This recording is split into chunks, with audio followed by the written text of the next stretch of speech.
Capítulo 10 de João, é o que a gente está vindo escutando do quarto domingo, né? Do quarto domingo da Páscoa, quando Jesus se coloca como o bom pastor, né? Ele fala, eu sou o bom pastor.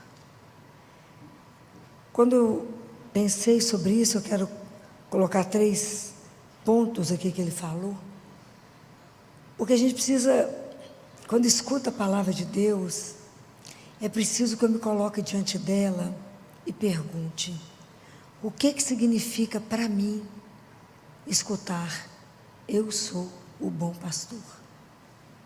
Isso tem algum impacto na sua vida ou é indiferente? Senão isso não nos transforma.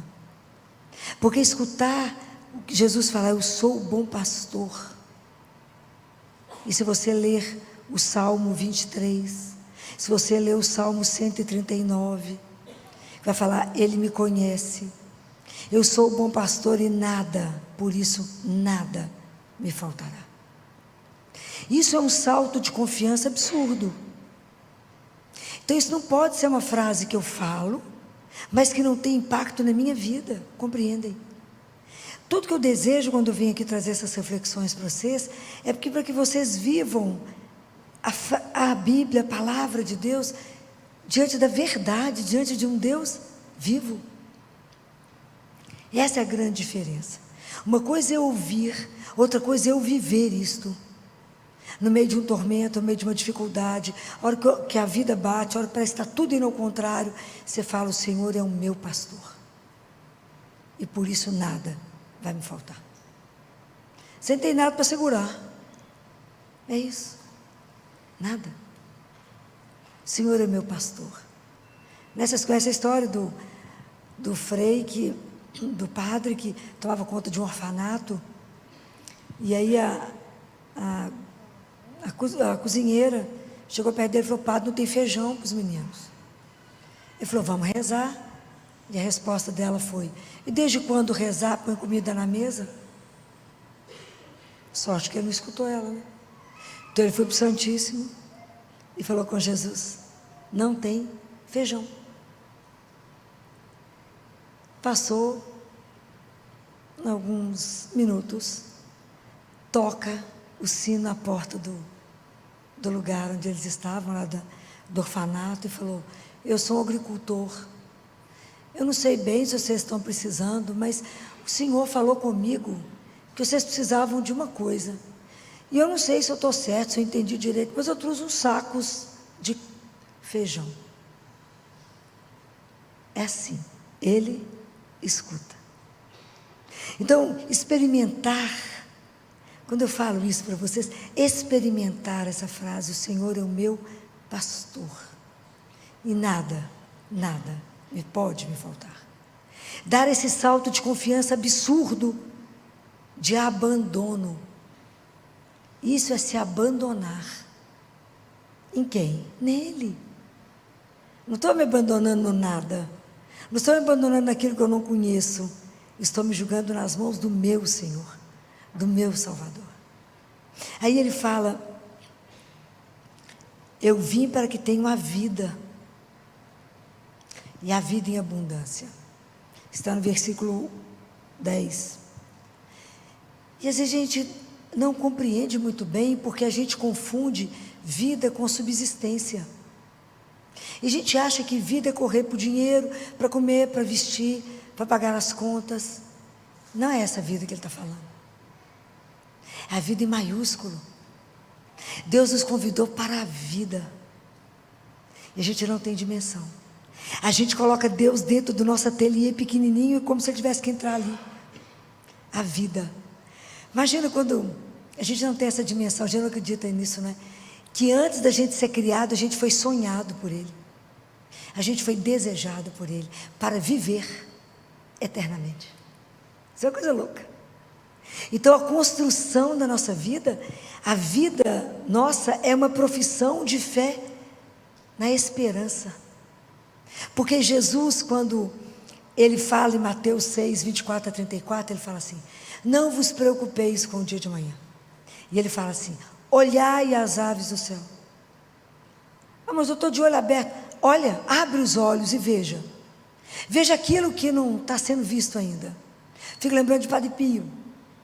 Padre Pio sobe, né, num lugar e fala com uma das filhas espirituais dele. Você está vendo aqui o hospital? Ela falou, só tinha mato, uma árvore. Que hospital? O hospital você não está vendo? Não, olha o hospital aqui imenso, que nós vamos construir. Ele via.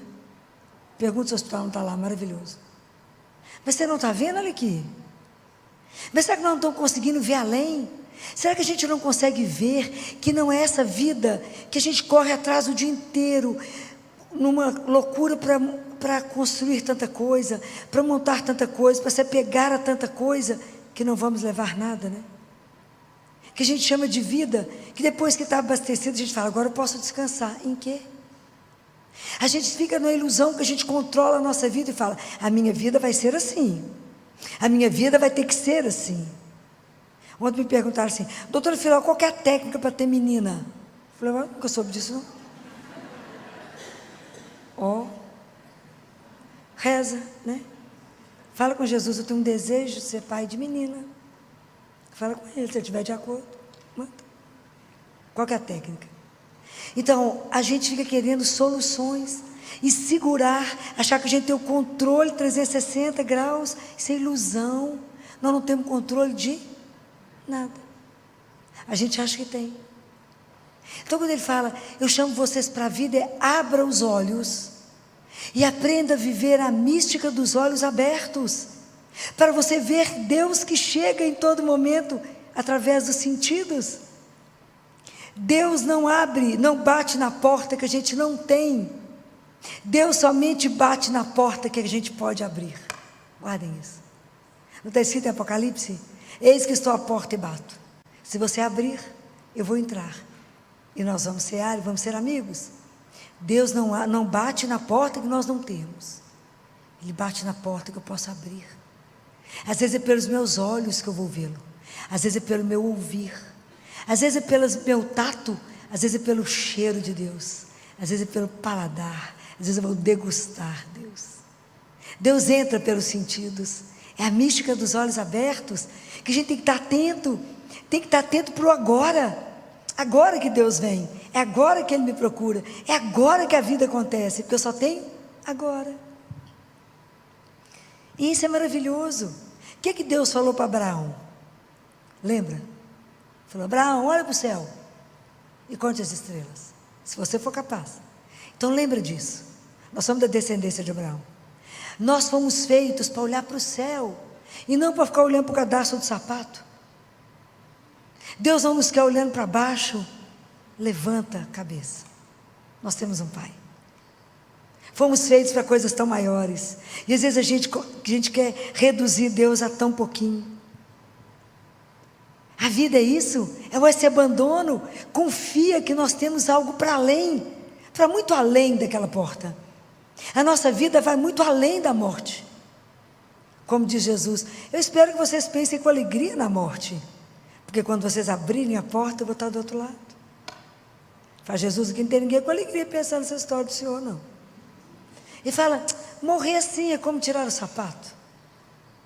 Ontem cheguei em casa tão cansada, era 11h10 da noite, morta. Aí quando eu tirei o sapato, falei, nó, é isso que deve ser morrer, que delícia. Tirei o sapato. Ai, que alegria num salto, desde que o dia amanheceu. Eu falei, nó, Jesus, bem que você fez essa comparação. Faltou você colocar que era um sapato de salto. Espetacular, adorei. Que delícia, que sensação boa que foi tirar o sapato. Ele fala, é como tirar o sapato. Morrer é simples assim, é como tirar o sapato. E ele fala com a Gabriele, você já percebeu que você não nasceu? Ela falou, como não? Não nasceu para mim. Quando você chegar lá, será o dia do seu nascimento. Ai, como que a gente não conversa essas coisas lindas de Deus, né? A gente morre de medo de falar nesse assunto, né? Mas é maravilhoso que Deus tem. Então, nós vivemos hoje já na certeza daquilo que está marcado para nós no futuro. E isso transforma o nosso presente. E aí a nossa vida passa a ser um abandono. E aí eu me entrego nele com a vida que é entregue, a vida que eu não seguro. Essa é a vida verdadeira, porque ela multiplica. Aquele que perder a sua vida vai encontrá-la. Não é assim? Eu vou só aprender a amar se ele me ensinar, eu vou amando. Como é que eu aprendo a amar? Amando. É linda essa entrega, esse abandono, que a gente vai estar com Ele a cada momento e se lembrar a cada dia, né? A cada dia, quando a gente acorda de manhã, que não tem nada doendo, está tudo bacana, não estamos internados, ninguém que a gente ama está internado, a gente fala, de pé, para vos servir. Aí Jesus fala isso, eu já não sei mais para quem, porque eu leio demais, não dou notícia, não guardo tudo que eu leio.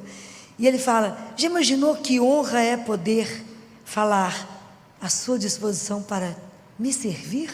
Vocês já pensaram o que significa estar a meu serviço? Falei, pensando bem, é um escândalo, né, Jesus? Estou por sua conta. Isso é um escândalo.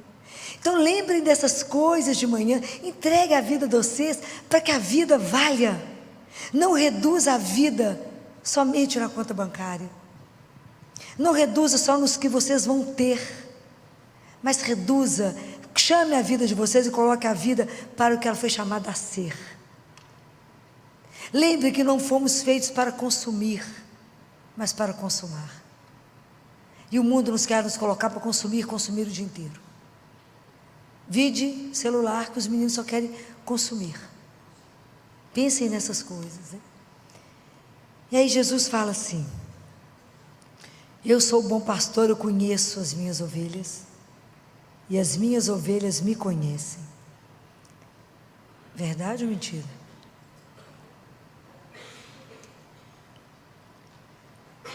João Batista diz assim, no meio de vós está aquele que vós não... Qual que é o resto da frase? Nós vamos começar a ler a Bíblia de novo. No meio de vós está aquele que vós não conheceis. Verdade ou mentira? Jesus é um estranho. Nós não o conhecemos. A gente, quando ama alguém, você sabe o barulho do carro dele. Não é? Concordando comigo? Você sente o cheiro e fala, passou por aqui. Não é assim? Você sabe tudo que o outro gosta, tudo que ele come. Você olha uma roupa e fala assim, isso vai agradar. Não é assim? Tudo que você vê, você pensa nele. Nós pensamos em Jesus quantas vezes no dia? Melhor nem comentar. Não vai magoar ele, não é? A gente olha uma coisa e fala assim, nós tem a cara dele. Não, Jesus adora isso. Não. A gente não o conhece. Por que eu não escuto a voz dele? Lembra de Samuel? Hoje eu estou por conta de lembrar a Bíblia, né, gente? Lembra de Samuel com Eli? Não, ninguém lembra. Samuel é do Antigo Testamento, foi um grande profeta. E ele era uma criança ainda, um adolescente. E ele dormia no templo com Eli. E aí ele escuta, Samuel, Samuel. Ele vai correndo a Eli e fala, Senhor, o Senhor me chamou, eu estou aqui. Ele falou, não te chamei não, volta para dormir. Voltou o Samuel. Aí Jesus chamou, Deus Pai chamou de novo, Samuel, Samuel. Saiu ele correndo. O Senhor me chamou, eu estou aqui. Ele falou, não chamei não, pode voltar. Aí na terceira vez ele falou, gente, é o Senhor. Está chamando esse menino. E como ele não conhecia, ele não respondia. Aí Eli falou com ele assim, quando você escutar de novo, te chamando, Samuel, Samuel, responda, fala, Senhor, que teu servo te escuta. Ai, que trem maravilhoso. Por que a gente não escuta? Porque tem uma pedagogia. Porque tem que ter um treinamento. A gente está na geração que tudo é mágico e rápido, não é? O povo me liga e fala assim, ô Filó, qual que é a oração boa para conseguir tal coisa? Ó, igual mágica. Não é assim que funciona com Deus. As coisas não são assim. Como é que funciona? Fala, dobra o joelho, reza o terço, espetacular. Não tem uma arma mais poderosa que essa. Mas para que eu possa aprender a ouvir o Senhor, eu tenho que aprender a pedagogia do silêncio. Fala, mas eu fiquei ali no Santíssimo caladinha. Calou a boca, mas não calou a cabeça e nem o coração. Fala mentira? Você só está de corpo. Aí a cabeça está voando, aí de repente você lembra, não, estou aqui rezando. Aí uma forma de começar é falar assim com o Senhor, Jesus, desculpa, só o corpo que está presente, busca a alma, meu filho, ela está voando. Põe a alma no lugar. Vamos aprender, ver se reza 2 minutos. E é um aprender a silenciar. Senhor, me ajuda a silenciar. Porque a cabeça tem que ir fervendo, arrumando um monte de solução para aquilo que eu te dei. A gente entrega as coisas para Deus, vai entregando a solução junto. Então, não precisa nem de vincar, porque está perdendo tempo. Né? Aí o coração está agitado. Fala, não rezei, continuo cansado, continuo agitado. Eu falo, não rezou para a pessoa certa, rezou para você mesma. Quando a gente vem cá e conversa com ele, você entrega tudo. Sai leve, pode até voar. Mas isso é uma graça que a gente tem que começar a pedir a ele. Fala, Jesus, esse ouvido precisa te ouvir. Eu quero te ouvir. E se vocês olharem bacana para o ouvido um do outro, a nossa orelha, aqui dentro, ela tem a forma como se tivesse um feto intraútero. Começa a observar. Por quê? Porque aquilo que eu escuto pode gerar em mim vida ou morte, depende do que eu escuto. Isso é espetacular. Então, se eu escuto a palavra de Deus, igual nós estamos ouvindo, isso pode gerar dentro de vocês vida. E um desejo de viver isso que nós estamos conversando. Mas dependendo do que eu escuto, a palavra pode ser bendita ou maldita. E pode fechar meu coração, pode trazer uma tristeza. Quantas crianças, quantos adolescentes desenvolveram anorexia por um comentário mal feito? Tinha uma menina no consultório de 10 anos, uma bonequinha, mas ela ainda estava na fase dos 10, então ela tinha um peso um pouco acima, mas ela já era uma menina, uma moça, apesar de ter 10 anos, e eu acho que ela tinha uma paixão secreta pelo galã da sala. Sempre tem um galã na sala, né? Sempre ordinário, né? Mas sempre tem um galã. E elas estavam numa turminha sentada no recreio, no intervalo, e ele passou, apontou o dedo e falou, nó, você está uma baleia. Pode imaginar, essa menina secou, que nem menstruar mais, ela menstruava. Ela secou, porque a vida foi embora. Trazer a vida de novo foi uma luta. Foi uma luta. Então, o que ela ouviu, destruiu nela tudo que ela acreditava. Podia ser só aquela paixão platônica que nunca tem nada, né? Que as meninas falam, tia Filó, mas os coleguinhas são muito feios. Fala, presta atenção que é tudo frango ainda desossado. Anota o nome que vai virar galo e vai ficar um espetáculo. Anota o que interessa, que esse negócio vai ser transformado. Mas aquilo que escuta pode me promover ou pode me destruir. Isso é muito sério. É o que a gente fala com o filho. Você é um incapaz. O que ele vai ser? Incapaz. Se eu falo com o outro, não, você é demais. Você dará conta. O que ele vai fazer? Vai dar conta. Então é preciso que a gente preste atenção naquilo que eu escuto. Por isso que a fé vem pelo ouvir. É lindo. Nós temos 3 órgãos semelhantes: o ouvido, o rim e o pé. O dia que você vê uma pessoa que a orelha começa abaixo dessa linha do olho, pode procurar o rim dela que tem problema. É espetacular, gente. Existe toda a leitura teológica do corpo, né? É maravilhoso, né? Deus não fez nada à toa nem por acaso, né, gente? Não é igual todo mundo medir a orelha, né, gente? Mas é assim mesmo. É assim mesmo. Então, é espetacular ver como é que Deus não fez nada por acaso. E o rim escuta a mensagem que o sangue traz. Se a gente estiver triste, com medo, apavorado, não querendo mais a vida, o rim é o órgão do medo, ele faz pedra, aí faz cálculo renal. O medo é tanto que paralisa. É espetacular, gente. Estudar o corpo é espetacular, porque nada foi feito à toa. Tudo tem uma razão belíssima que Deus fez. Mas Ele nos conhece, nós é que não nos conhecemos e nem conhecemos a Ele. Mas para poder conhecer a Deus, eu preciso de ter tempo para Ele. Eu preciso sentar diante dEle todo dia. Eu preciso conhecê-lo pela palavra. Eu preciso escutar o que Ele falou. Eu preciso fazer com que essa palavra entre no meu ouvido e gere vida em mim e me transforme. Senão a Bíblia não serve para nada. Eu tenho que ouvir, cada vez que o sacerdote for ler a palavra de Deus, vocês vão ouvir.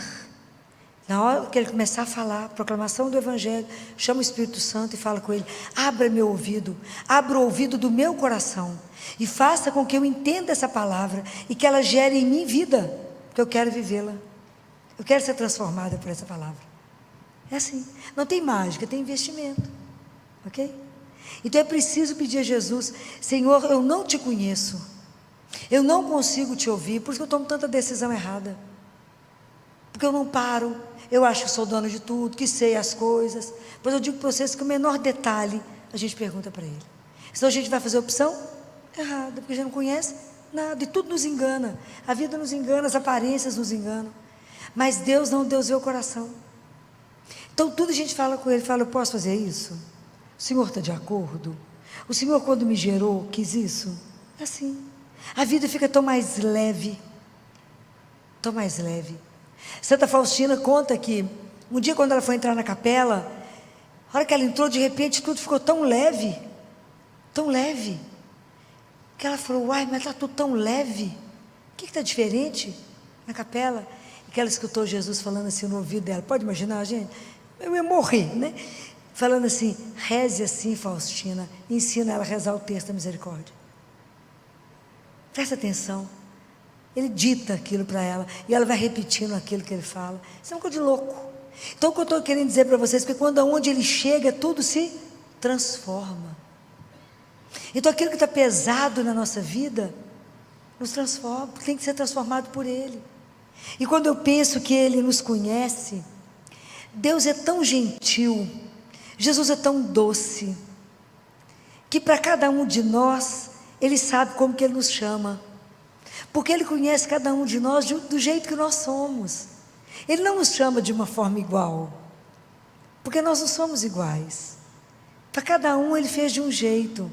Por que Ele chama cada um de um jeito?